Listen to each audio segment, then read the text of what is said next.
جی یہ کہہ رہا ہے کہ یہ حلف لیتے تھے قرآن اور اس کے اوپر بم یا بندوق، اور پھر اس کے اوپر کہا جاتا تھا کہ مرتضی بھٹو کے جائز و ناجائز حکم کو ہم مانیں گے، اور اس کے اوپر حلف لیا جاتا تھا قرآن کی مار ہے ان کو، یہ وہ۔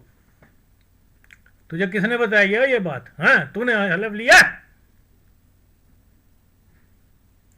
وہ جب بھی حلف لیا جاتا تھا اس کا جو ابھی بھی مجھے یاد ہے یہی ہوتا تھا کہ ہم بھٹو ازم کے وفادار رہیں گے، اپنی زندگی جو ہے پاکستان میں ایک عوام دوست انقلاب لانے کے لیے وقف کریں گے، اوکے۔ اور یہ کیا نام ہے بھٹوازم، کیونکہ وہ پاکستان اور اسلام کے لیے ایک ایسا ویژن ہے جو کہ پاکستان کے غریب عوام کے لیے بھٹو نے قربانی دی ہے، اور پاکستان کی خوشحالی اور یہ اس کا جو ہے وہ کیا کہتے ہیں وہی ہے کہ جو ہے ہم اس کے ساتھ وفادار رہیں گے، اس نظریے کے ساتھ۔ ہرگز کس پین چود نے تن دسیا کہ وہ کہندے سن کہ جی مرتضیٰ کے ہر جائز و نجائز کو مانیں گے۔ یار دیکھو یہ پہڑی آ گیا، کیسے کیسے یہ جو ہے یہ باتیں کر رہا ہے۔ اس لیے میں کہتا ہوں میرے سامنے آ تو ایک باری، اور ان کو بھی ساتھ لے کے آ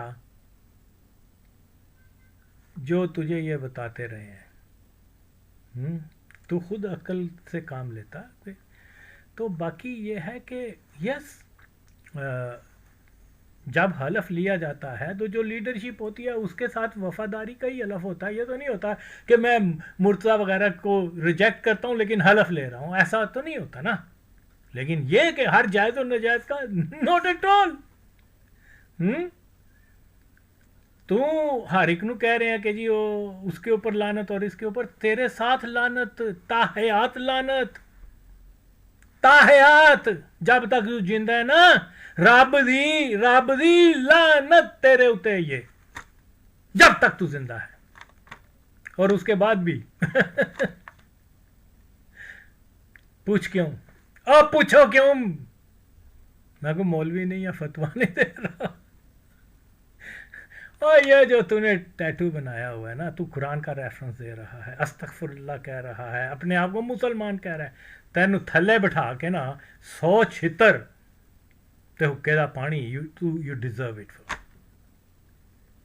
اور حرام زادے جا کے دیکھ ٹیٹوز جسم دے اتے بنان دا حکم کیا اسلام دے، رب کی مسلسل لعنت ہے، مسلسل لعنت ہے۔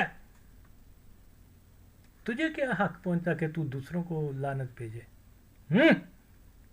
قرآن کی لعنت تم پر ہے۔ جا ٹیٹوز کے متعلق حدیث سن، حضور پاک صلی اللہ علیہ وسلم نے، مفہوم بتا رہا ہوں، مجھے نہیں پتا کہ وہ حدیث کا نمبر وغیرہ کیا ہے، لیکن گوگل کر کے ڈھونڈ ماچوت کہ ٹیٹوز بنانے والے کے اوپر مسلسل اللہ کی لعنت ہے، یہ حضور پاک کا فرمان مبارک ہے۔ اور تو اسلام کی بات کر رہا ہے، اتنا بڑا ٹیٹو بنایا ہوا ہے تم نے، شرم آنی چاہیے تجھے۔ پھر تیرے بال بھی دیکھ،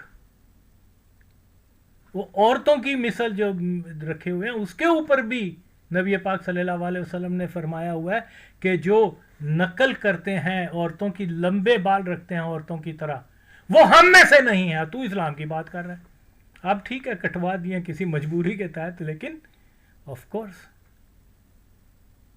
گو and remove your tattoos as well, پھر بات کرنا اسلام کے اوپر۔